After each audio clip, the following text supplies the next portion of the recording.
오늘 말씀의 제목은 적의 철병거가 고철이 되는 날, 적의 철병거가 고철이 되는 날입니다.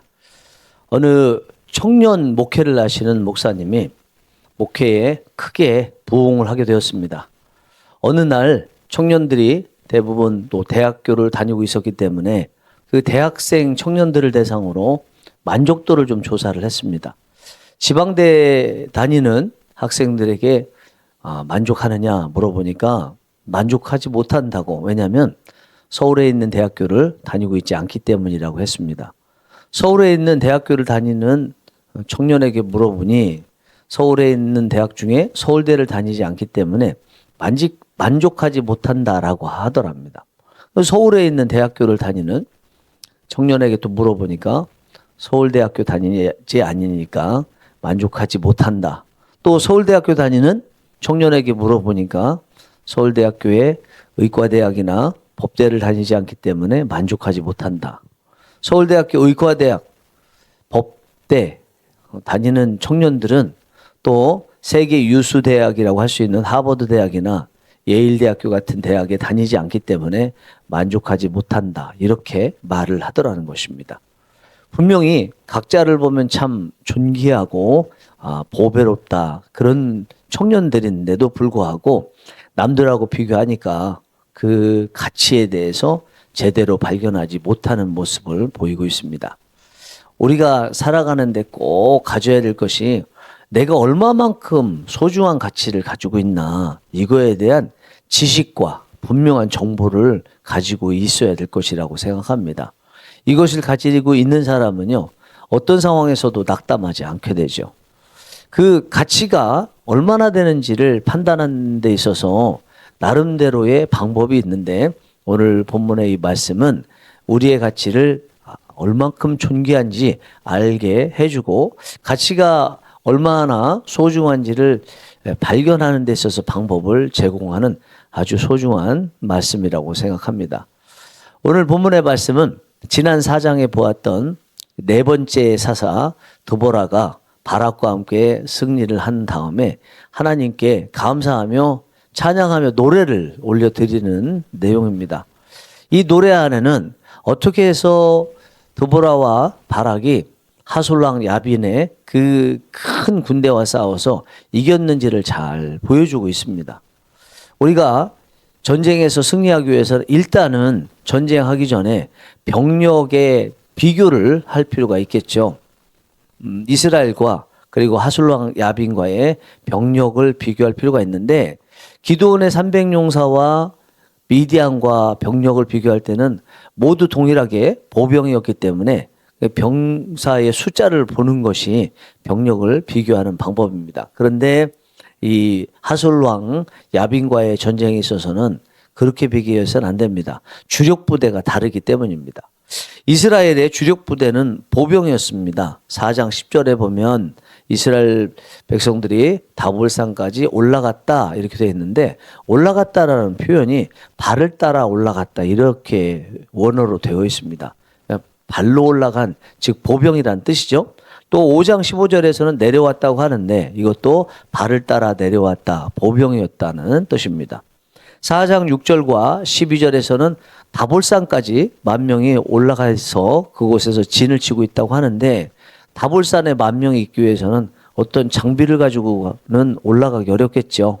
어떤 특별한 기갑부대라든지 또 탱크 부대라든지 전차 부대라든지 이런 부대는 산까지 올라가기 어려우니까 이것만 보아도 이스라엘 군대 10,000명은 모두 보병이었다, 보병이 주력 부대였다 이렇게 볼 수가 있을 것입니다. 반면에 하솔랑 야빈이 보낸 군대 장관 시스라의 군대는요, 철병거 900대였습니다. 철병거는 오늘날의 탱크에 해당되는 거죠. 이때 당시에 전 세계의 시대로 봤을 때는 청동기 시대에서 철기 시대로 막 옮겨가고 있는 때예요. 철기를 가지고 있는 나라가 별로 없을 때인데 그 철기로 만들어진 오늘날의 탱크에 해당되는 게 900대나 있으니까, 또 이들은 이것을 가지고 이스라엘을 심히 학대를 할 만큼 대단히 큰 의용을 갖추고 있었습니다. 이것에 대해서 이스라엘은 이미 그 힘이 얼마나 되는지 그것을 경험을 했었습니다. 그러니까 두 나라의 전력을 비교할 때 이스라엘은 걸어서 칼로 싸우고 활을 쏘고 창을 던지는 보병이었다면 저쪽 하술랑 야빈의 군대는 탱크 900대가 있는, 그래서 보병대 탱크 부대와의 싸움이었는데 뭐 많아나 많아 탱크 부대가 이기겠죠. 누가 이것을 내기를 건다고 그러면 다 하술랑 야빈의 군대에 내기를 걸 것입니다. 그런데 전쟁을 막상 이제 시작을 합니다. 다볼산에 다 모여 있을 때 드보라가 바락에게 말합니다. 하나님께서 너에게 하술랑 야빈의 군대를 다 붙여주시지 아니하셨느냐. 하나님께서 먼저 가서 싸우신다. 이렇게 이야기를 하니까 바락이 1만 명의 군사를 이끌고 그곳에서 내려오게 됩니다. 4장 14절 보시면 드보라가 바락에게 이르되 일어나라. 이는 여호와께서 시스라를 네 손에 넘겨주신 날이라. 여호와께서 너의 앞서 나가지 아니하시느니라 하는지라. 이에 바락이 10,000명을 거느리고 다볼산에서 내려가니, 이들이 내려가면 어떻게 될까요? 다볼산 아래에는 하솔랑 야빈의 철병고 900대가 진을 치고 내려오기를 기다리고 있습니다. 뒤에는 기송강입니다.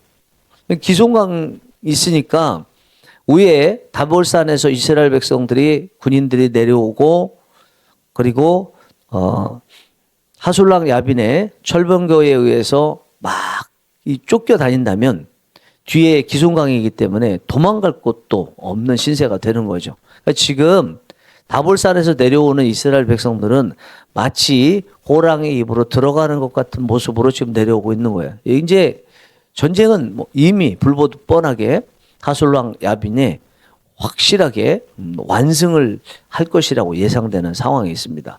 그런데 막상 내려왔는데 이스라엘이 승리를 해요.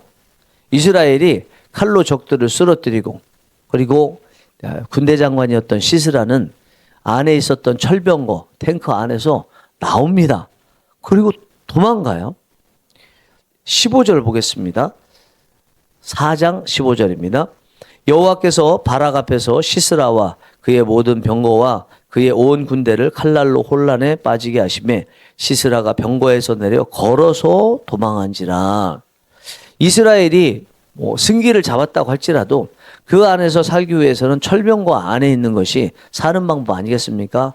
칼로도 활로도 창으로도 뚫을 수 없기 때문에 그 안에 있는 것이 사는 방법일 텐데 시스라는 그곳에서 나왔어요. 그리고 맨발로 지금 도망가고 있습니다. 자칫하면 죽을 수 있는 위기의 상황입니다. 왜 이런 일이 일어나는지 오늘 본문으로 세 절을 삼았는데 그 본문 중에 첫 번째 절인 4절에 이렇게 이유가 나와 있습니다.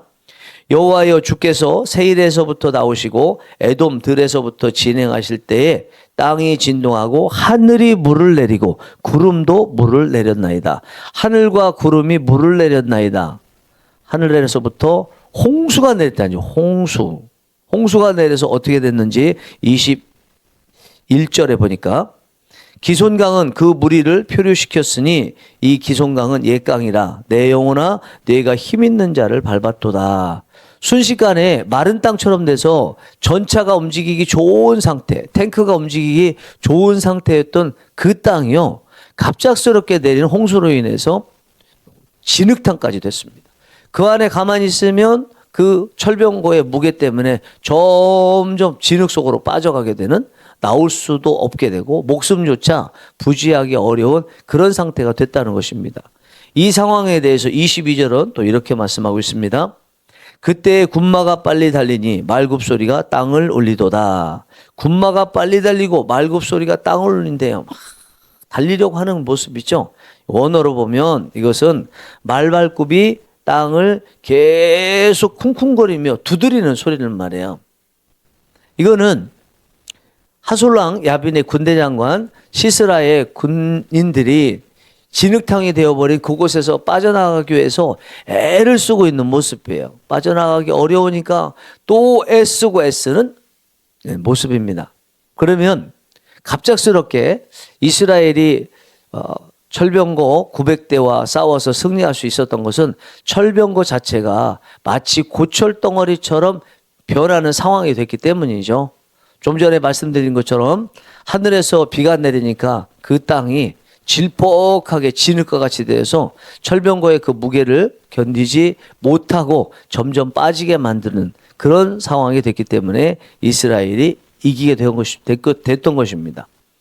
철병거 900대가요, 전쟁에서 승리할 수 있는 절대적인 강점이 되었는데 이렇게 비가 내리고 나니까 이것이 오히려 약점이 되더라는 것입니다. 고철덩어리가 되고 심지어 목숨도 부지하지 못할 수 있도록 만든 아주 고철덩어리, 골치 아픈 것으로 전락되더라는 것입니다. 여러분, 이 본문에 나와 있는 이 철병거 900대의 모습이 바로 우리 자신의 모습일 수 있습니다. 우리는요, 절대적으로 강자가 있고 절대적으로 약자가 있고 절대적으로 강점이 있고 절대적으로 약점이 있다 이렇게 생각하잖아요. 그런데 오늘 본문에 나와 있는 철병거 900대를 보니까 어떻습니까? 절대적으로 강자, 절대적으로 약자, 절대적으로 강점, 절대적으로 약점은 없다는 거죠.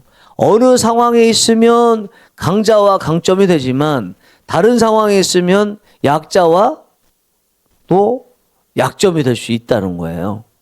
우리 자신의 모습도 그렇다는 것입니다. 여러분, 모세 한번 보시기 바랍니다.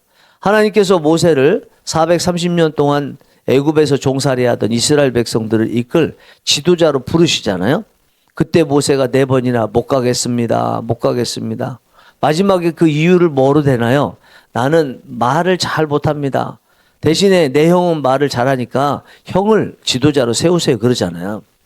근데 하나님께서는 도저히 안 되겠으니까 너 그냥 가 이렇게 말씀하시잖아요. 결국은 가게 됩니다. 이제 시내산 앞에 다다랐습니다. 모세가 시내산에 올라가 하나님께 율법을 받고 있습니다. 늦게 내려오니까 아론이 거기 있는 백성들에게 다 금고리 장식구를 내라고 그러죠. 그것을 가지고 녹여서 금송아지를 만들고 이것이 지금까지 이끌었던 하나님이라고 합니다. 아론이 백성들에게 금고리를 빼라고 할 때 그 말하는 건 언변이 탁월한 거죠. 탁월한 언변으로 지금까지 갖추고 있었던 여호와 신앙을 뒤집고 금송아지 신앙할 수 있도록 만든 거예요. 이게 아론이 가지고 있는 말 잘하는 모습의 모습이라는 거예요. 그러나 모세는 어떻습니까? 말 못하죠. 말 못하니까 설득을 못하는 것 같은데 백성들이 모세 향해서 돌을 던지려고 하고 하나님을 향해서 대적하려고 할 때 모세는 말 못하니까 어떻게 하나요? 하나님 앞에 엎드리잖아요. 그리고 자기를 죽이려고 하는 저들을 위해서 엎드려서 하나님, 천국에 갈 수 있는 생명책에 내 이름이 기록되어 있을 텐데 그곳에서 내 이름을 지워 주신다고 할지라도 저들을 살려 주시옵소서. 저들을 혼자 보내지 마시고 하나님 앞서서 먼저 가 주시옵소서. 이렇게 간절히 기도하잖아요. 여러분들께서 보시기에 출애굽에서 광야길을 걷는 동안에 모세가 지도자감입니까? 아론이 지도자감입니까? 모세가 지도자감이죠. 모세가 그런데 어때요? 출발하기 전에는 말 잘해야 되는 줄 알았는데 말 못하는 사람이잖아요. 그 말 못하니까 대신 하나님 앞에 엎드리고 하나님께 구하고 백성들을 사랑하는 모습을 보이잖아요. 모세의 말 못하는 모습이 실제 이스라엘 백성들을 이끌고 가는 데 있어서는 강점이 되더라는 것입니다. 약점이 강점으로. 이게 어떻게 가능했어요? 강점으로 될 수 있는 곳으로 하나님께서 데려가시니까 강점이 되더라는 거예요. 그리고 그런 시기에 하나님께서 모세를 쓰시니까 약점 같았던 것이 강점으로 변하더라라는 것입니다. 여러분, 결국 우리의 가치는요, 절대적으로 가치 있다, 가치 없다로 결정되는 것이 아니라 가치 있는 곳으로 하나님께서 사용하시면 데려가시고 그때 사용하시면 가치 있게 되는 거예요. 우리가 계속 기도해야 될 것이 하나님, 저 사람이 가지고 있는 강점 저도 갖게 하여 주시옵소서. 기도하는 거 필요하죠. 정말 필요합니다. 남들이 가지고 있는 장점을 보면서 또 강점을 보면서 하나님 저거 내 것이 되게 해주세요. 이렇게 기도하는 거 너무나 잘하고 있는 기도거든요. 그러나 그보다 앞서서 더 중요하게 여기고 해야 될 기도가 있습니다. 하나님, 내가 현재 가지고 있는 이것이 빛나고 강점이 될 수 있는 사람들을 만나게 하여 주시옵소서. 나를 빛나게 만들어줄 사람, 빛나게 만들어줄 회사, 빛나게 만들어줄 학원, 빛나게 만들어줄 학교로 보내주시옵소서. 이런 기도가 필요하다는 거죠. 내 가치가 별거 아닌 것 같지만 누구에게 가면 아주 존귀한 가치로 여겨지고 이 사람이 꼭 필요하다고 나를 존귀하게 여기게 되는데 그런 사람을 만나도록 도와주시고 그런 곳을 만날 수 있도록 도와주시옵소서. 이것이 우리가 무엇보다도 먼저 해야 될 기도라고 생각합니다. 사랑하는 우리 성령이 일하시는 교회 성도 여러분, 여러분 이 새벽에 기도하시는데 그걸 먼저 기도했으면 좋겠습니다. 하나님, 제가 가지고 있는 능력들이 얼마나 큰 가치가 있는지 저는 잘 모릅니다. 그러나 이 제가 가지고 있는 능력이 사용될 때는 가치 있게 늘 사용될 수 있는 사람, 가치 있게 사용할 수 있는 곳으로 저희들 보내주시옵소서. 그리하여 하나님께서 원하시는 이 사명들 가치 있게 잘 사용하고 하나님께 영광이 되도록 하여 주옵소서. 오늘 기도하셔서 정말 여러분들의 기도가 오늘 산을 내려가듯이 교회를 내려가시게 되면 여러분들을 가치 있게 쓰는 사람을 만나고 또 가치 있게 쓰는 곳으로 가셔서 가치 있게 오늘 빛나게 되는 은혜의 날이 되기를 간절히 바랍니다. 기도하시겠습니다.